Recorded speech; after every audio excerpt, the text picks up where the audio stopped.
What's up guys, welcome to your 7th Java tutorial, and in this tutorial I'm going to be showing you guys how to make a basic calculator using variables and other things that we already learned so far.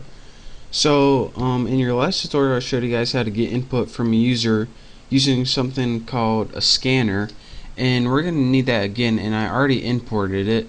So the first thing that we're going to want to do is go ahead and make a scanner variable.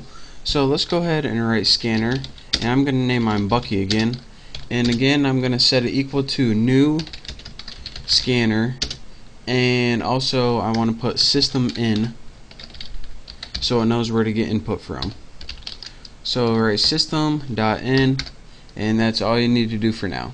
The next thing we're going to need is 3 variables. We need one variable to hold the first number, one variable to hold the second number, and our last variable is going to hold the answer. So they're going to be doubles, by the way.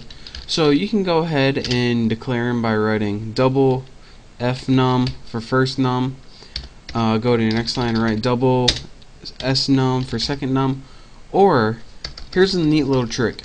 If you have many variables of the same type, and by type I mean double or int or something like that, since you have many double variables, you can write them all on the same line. It's a nice little shortcut.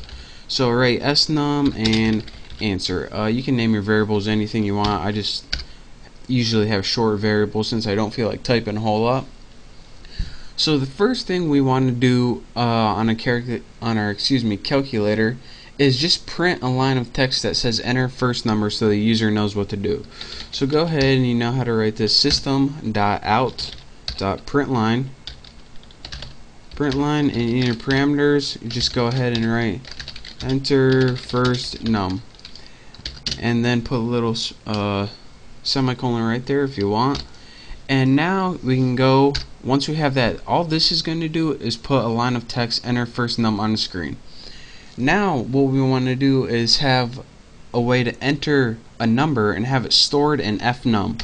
So go ahead and put fnum equals Bucky, and remember this is our scanner variable, and write next double. And that brings me to another point.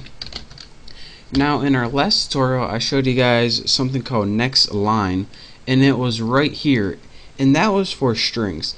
Each data type in Java, you need to give it its own method, since you need to tell what you're going to be inputting in there so it knows how to save it. For example, if this was strings you're going to input in there, like hello, you're going to put next line, but since we're inputting a number, you're going to want next double, because double is a type of number. So now once we enter this number, and it can have decimal points, it's going to be stored in the variable fnum, and we're going to need that later. So now we have to do this exact same thing for the second number. So let's go ahead and copy this line since I'm too lazy to type it. Where's the copy? There you are at Haas. And next we want to print enter second number. And now we just need to do the same thing. Go ahead and copy this. And after that prompt pops up, you're gonna, there we go, you're gonna want to store this variable in snum. So the first number you're going to type is going to be stored in the variable fnum, and the second number you type is going to be stored in the variable snum. This stands for first number and second number. Now what we want to do to get that answer that we have those variables is just add them together. So go ahead and write answer equals, and you're going to want to write fnum plus snum, and now we have whatever number that fnum and snum is going to be stored in answer. Now it's stored in there, but we need a way to output it to the screen to see what it was. So let's go ahead and write system.out.println, and in your parameters just write answer. And what this is going to do is output answer, whatever it was, to the screen. So go ahead and run this program, and hopefully I didn't get any errors. And here's our program right here. Enter first number. Let's do 34.6. Move my cursor out of the way. Press enter. Enter second number. 54.2. Press enter. It's going to give us our answer, 88.80001. And this is actually something that I want to talk to you guys about, and I will be talking to you guys about it in the next tutorial. Well, probably not in the next one, but this brings me to a good point, which we don't have time to talk about in this tutorial, but I will get to shortly. So basically what I did, enter first number, entered it, enter second number, enter it, and then it gave us an answer, pretty much. And again, to walk you through this one last time, what I did is import the scanner so I could use the Java scanner. And then I wrote everything in my main function because that's where the computer looks first.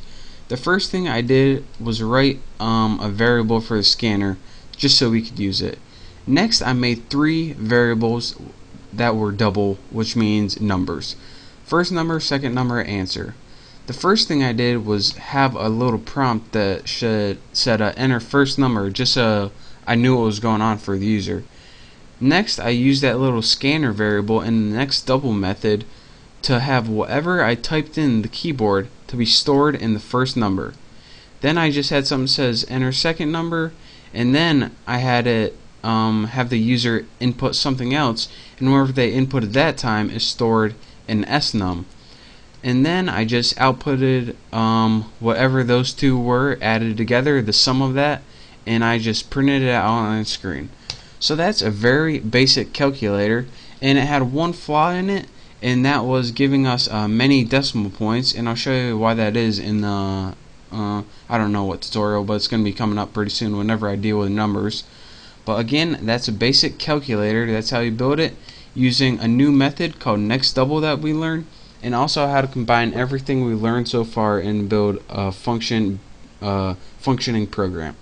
So again, practice this, get good with it, make sure you understand everything we did up to this point, and once you do, you're ready to move on to my next tutorial.